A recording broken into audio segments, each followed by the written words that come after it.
2024 महाराष्ट्र विधानसभा चुनाव। उद्धव ठाकरे सरकार एक बार फिर से शिवसेना सरकार महाराष्ट्र में बना पाएंगे। 288 सीटों वाले विधानसभा क्षेत्र महाराष्ट्र की सत्ता में इस बार किसकी सरकार देखने को मिलेगी? भारतीय जनता पार्टी इस बार महाराष्ट्र में सत्ता वापसी कर पाएगी या सत्ताधारी विपक्ष पार्टी एनसीपी, एमएनएस, शिवसेना जैसी पार्टी सत्ता समीकरण को फिर एक बार बदलने में कामयाब हो पाएगी? इसी कड़ी में बात करें महाराष्ट्र के संपूर्ण ओपिनियन पोल की, किसे कितनी सीटों किसकी बनेगी सरकार। नमस्कार, आप देख रहे हैं U60 न्यूज। देश दुनिया राजनीतिक खबरों से जुड़े रहने के लिए इस चैनल को सब्सक्राइब करें। महाराष्ट्र उद्धव ठाकरे बचा पाएंगे सत्ता में शिवसेना सरकार या भारतीय जनता पार्टी की होगी वापसी? तो सीधे ले चले सर्वे की ओर।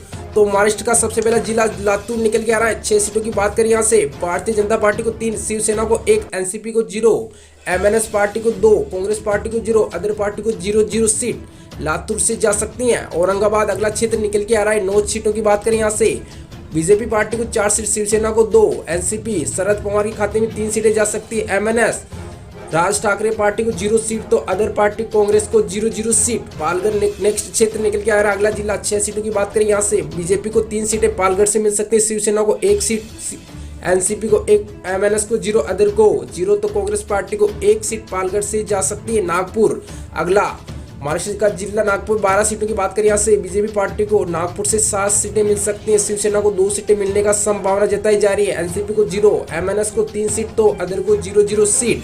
सिंधुदुर्ग की 3 सीटों की बात करें यहाँ से 1 सीट बीजेपी पार्टी खाते में, शिवसेना को 0, एनसीपी को 1 सीट, एमएनएस को भी 1 सीट मिल सकती है। कांग्रेस अदर पार्टी का सुपड़ा साफ धुले की 5 सीटों की बात करें धुले की 5 सीटों की बीजेपी पार्टी को धुले में से 3 सीटें मिल सकती है, शिवसेना को 1 तो एमएनएस पार्टी को धुले से 1 सीट मिलती हुई नजर आ रही है तो अदर को 0 सीट। 41 सीटों का ओपिनियन पोल देख पा रहे हैं। महाराष्ट्र की 288 सीटों में से 41 सीटों का ओपिनियन पोल देख पा रहे हैं। भारतीय जनता पार्टी को 21 सीट मिल सकती है, शिवसेना को 7 सीट, एनसीपी को 5 सीट के साथ जीत मिल सकती है, एमएनएस को 7 सीट, कांग्रेस को 1, अदर को 0 सीट।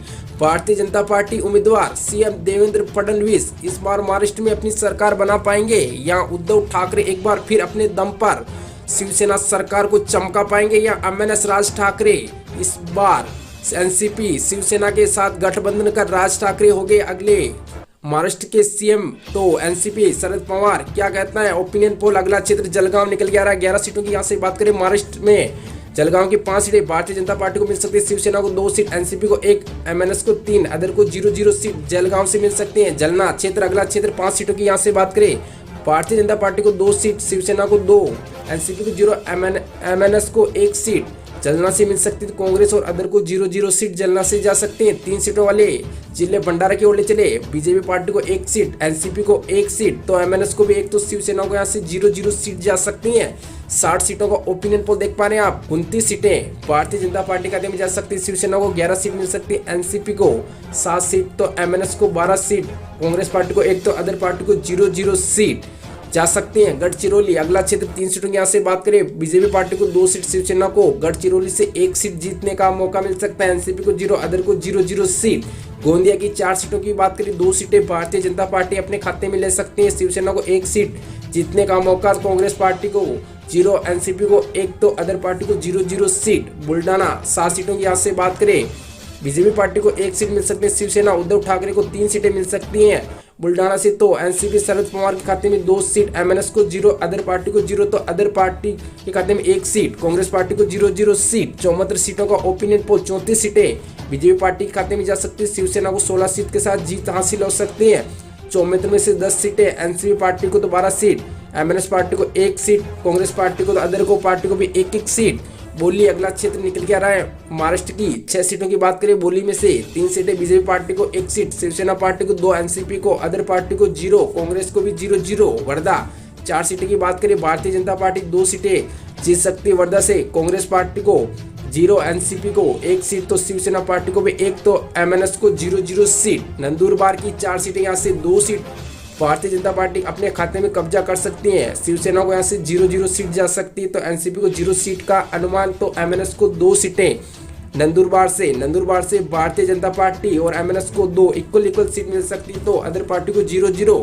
88 सीटों का ओपिनियन पोल देख पा रहे हैं। 288 में से 88 सीट का ओपिनियन पोल सीधे आपकी स्क्रीन पर। 41 सीटें बीजेपी पार्टी, 18 सीट पर शिवसेना, एनसीपी एनसीपी 13 सीट पर तो एमएनएस 14 पर, अदर पार्टी को एक एक सीट। मुंबई शहर, राजधानी मुंबई शहर की ओर ले चले 10 सीटें। यहाँ से भारतीय जनता पार्टी को 5 सीट, शिवसेना पार्टी को 2, एनसीपी को 2, अदर को 0, कांग्रेस पार्टी को 1 सीट मिल सकती है। विधानसभा क्षेत्र हिंगोली की 3 सीटों की बात करें, भारतीय जनता पार्टी को 2 सीट, शिवसेना पार्टी को 1 हिंगोली से, तो एनसीपी एमएनएस पार्टी को अदर 0-0 सीट। मुंबई उपनगरी निकल के आ रहा है। 26 सीटों की बात करें, 10 सीटें बीजेपी पार्टी अकेले अपने दम पर जीत सकती है। शिवसेना को 6 सीट मिल सकती है, एनसीपी को 4, तो एमएनएस पार्टी राज ठाकरे को 4 सीट, तो कांग्रेस पार्टी को 2, तो अदर पार्टी को 0-0 सीट। 127 सीटों का ओपिनियन पोल, 58 सीटें भारतीय जनता पार्टी खाते में, शिवसेना को 27 सीटें के साथ, तो 19 सीटें एनसीपी पार्टी को, 18 पर एमएनएस, तो 4 सीट कांग्रेस पार्टी को मिल सकती, तो 1 सीट अदर पार्टी के खाते में जा सकती है। महाराष्ट्र से हो तो जरूर बता दीजिएगा, उद्धव ठाकरे की मुश्किलें बढ़ेगी इस बार आने वाले चुनाव में, या फिर राज ठाकरे उद्धव ठाकरे मिलकर दोनों बनाएंगे फिर से शिवसेना सरकार, या भारतीय जनता पार्टी से देवेंद्र फडणवीस की इस बार बनेगी सरकार। तो कोल्हापुर अगला क्षेत्र की ओर ले चले 10 सीटों की यहाँ से बात करें, बीजेपी पार्टी को 5 सीट, शिवसेना को 1, एनसीपी को 2, एमएनएस को 2 सीट, तो अदर को 0-0 सीट। नांदेड़ जिला निकल के आ रहा है। 9 सीटों की यहाँ से बात करें, भारतीय जनता पार्टी को 4 सीट, शिवसेना को 1, तो एनसीपी शरद पवार के खाते में 3 सीटें जा सकती है, एमएनएस पार्टी को 0, अदर को 0, 1 सीट अदर पार्टी को मिल सकते हैं। पुणे की 21 सीटों की बात करें, Bharatiya Janata party BJP party को 11 सीट, तो शिवसेना उद्धव ठाकरे को 4 सीटें पुणे से मिल सकती हैं, 3 सीट एनसीपी पार्टी को, 2 एमएनएस पार्टी को, 1 अदर पार्टी को मिल सकती हैं।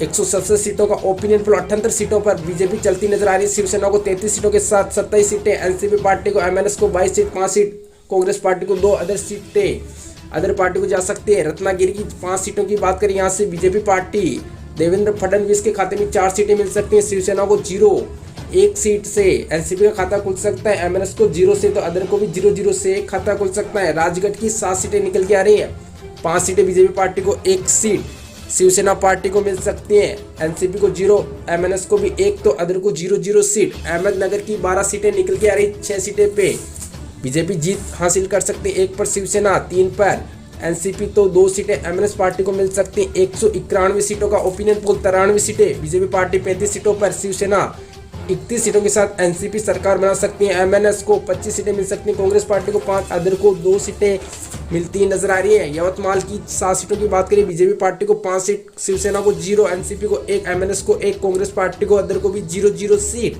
वाशिम अगला क्षेत्र, यहाँ से 3 सीटों की बात करें, भारतीय जनता पार्टी को 1, तो शिवसेना पार्टी को 0, एनसीपी पार्टी को वाशिम से 1 सीट मिल सकती, तो एमएनएस को भी 1 सीट के साथ जीत हासिल हो सकती है। परवानी की 4 में से 3 सीटें बीजेपी पार्टी, शिवसेना को 1, अदर को 0-0 सीट। 205 सीटों में से 288 सीटों में से 205 का ओपिनियन पोल कर चुके हैं, जिसमें 102 सीटें भारतीय जनता पार्टी जीत सकती है, शिवसेना को 36 सीटों के साथ जीत हासिल हो सकती है, एनसीपी खाते में 33 सीट, तो एमएनएस को 27 के साथ, कांग्रेस को 5 सीटों के साथ, अदर को 2 सीटें मिल सकते हैं। उस्मानाबाद की यहाँ से 4 सीटों की बात करें, भारतीय जनता पार्टी को उस्मानाबाद से ओनली फॉर 2 सीट मिल सकते हैं, शिवसेना को 0 से निराश होना पड़ सकता है, एनसीपी पार्टी को 1, एमएनएस को 1, अदर को 0-0 सीट। चंद्रपुर 6 सीटों की बात करें, 5 सीटें भारतीय जनता पार्टी को, शिवसेना को 0, एनसीपी को 1, एमएनएस को 0, अदर को भी 0-0 सीट। 18 सीटों वाले राज्य जिले ठाणे की ओर ले चले 11 सीटें, यहाँ से भारतीय जनता पार्टी अकेले अपने दम पर कर सकती है, तो शिवसेना को 2 सीटों के साथ, एनसीपी को 3 सीट, एमएनएस को 2 सीट, तो अदर को 0-0 सीट। 233 सीटों का 120 सीटें भारतीय जनता पार्टी को मिल सकती है, 233 में से 38 सीटें शिवसेना को और 38 एनसीपी पार्टी को मिल सकती हैं, एमएनएस को 30 सीटें के साथ, तो कांग्रेस को 5 और अदर को भी 2 सीट। नासिक की 15 सीटें निकल के आ रही हैं, 15 में से 7 सीटें भारतीय जनता पार्टी 7 सीटें जीत सकती है, शिवसेना को 4 सीटें जीतने का मौका, तो एनसीपी को 3, एमएनएस पार्टी को 1, कांग्रेस पार्टी को और अदर पार्टी को 0-0 सीट। सोलापुर की 11 सीटें में से 5 सीटें भारतीय जनता पार्टी को मिल सकती है, शिवसेना को 3 सीट, एनसीपी पार्टी को 1, एमएनएस को भी 1, अदर को भी 0, तो कांग्रेस पार्टी को सोलापुर से 1 सीट अपने खाते में ले सकती है। सांगली क्षेत्र की 8 सीटें बात करें, यहाँ से भारतीय जनता पार्टी को 4 सीट जीत सकती है, शिवसेना 2 सीटों पे, तो एनसीपी 2 सीट पे चलती नजर आ रही, तो अदर पार्टी को 0-0 सीट। 267 सीटों में से 136 सीटों का भारतीय जनता पार्टी अपने खाते में ले सकते हैं, शिवसेना 87 सीटें, 66 सीटें शिवसेना खाते में, एनसीपी पार्टी को 44 सीट, एमएनएस पार्टी को 32 सीट, कांग्रेस पार्टी को 6, अदर पार्टी को 2 सीटें। अकोला क्षेत्र निकल आ रहा है, महाराष्ट्र के अकोला क्षेत्र की 5 सीटें, यहाँ से भारतीय जनता पार्टी 3 सीट अकोला से जीत सकती है, शिवसेना को ओनली फॉर 1 सीट जीत सकती है, एनसीपी पार्टी को 1 सीट मिल सकती है, एमएनएस और कांग्रेस पार्टी को यहाँ से 0-0 सीट। 17 की 8 सीटें की बात करें, भारतीय जनता पार्टी को 17 से 5 सीटें मिल सकते हैं, शिवसेना पार्टी को 3, तो NCP MNS Congress party Uddhav Thackeray Sharad Pawar को 0-0 सीट, तो कांग्रेस पार्टी को भी 0-0 सीट। अमरावती लास्ट विधानसभा क्षेत्र, महाराष्ट्र के अमरावती की 8 सीटों की बात करें, यहाँ से भारतीय जनता पार्टी को 4 सीटें मिल सकती हैं, शिवसेना को 3 सीट, एनसीपी पार्टी को 1, एमएनएस और कांग्रेस पार्टी को 0-0 सीट। महाराष्ट्र की राजनीति में 288 सीटों का विधानसभा ओपिनियन पोल सीधा आपकी स्क्रीन पर दिखाया जा रहा है। 148 सीटों के साथ भारतीय जनता पार्टी महाराष्ट्र में वापसी करती हुई नजर आ रही है, तो शिवसेना को 54 सीटों के साथ, तो एनसीपी 46 सीटों के साथ, एमएनएस को 32 सीट, कांग्रेस पार्टी को 6 सीट, अदर पार्टी को 2 सीटें इस बार मिलती नजर आई। तो 2024 में महाराष्ट्र में देवेंद्र फडणवीस बीजेपी पार्टी से सीएम उम्मीदवार होंगे या भारतीय जनता पार्टी की बनेगी सरकार या शिवसेना, तो महाराष्ट्र हो तो कमेंट बॉक्स में जरूर बताइएगा। महाराष्ट्र में एमएनएस पार्टी, शिवसेना, एनसीपी जैसी पार्टी बनाएगी सरकार या भारतीय जनता पार्टी अपने एक तरफा जीत के साथ बनाएगी सरकार। महाराष्ट्र से तो कमेंट बॉक्स में राय जरूर बताइएगा और चैनल को सब्सक्राइब कर साथ छोटी बेल आइकन को दबा लीजिए। मिलते हैं अगली वीडियो में, धन्यवाद दोस्तों।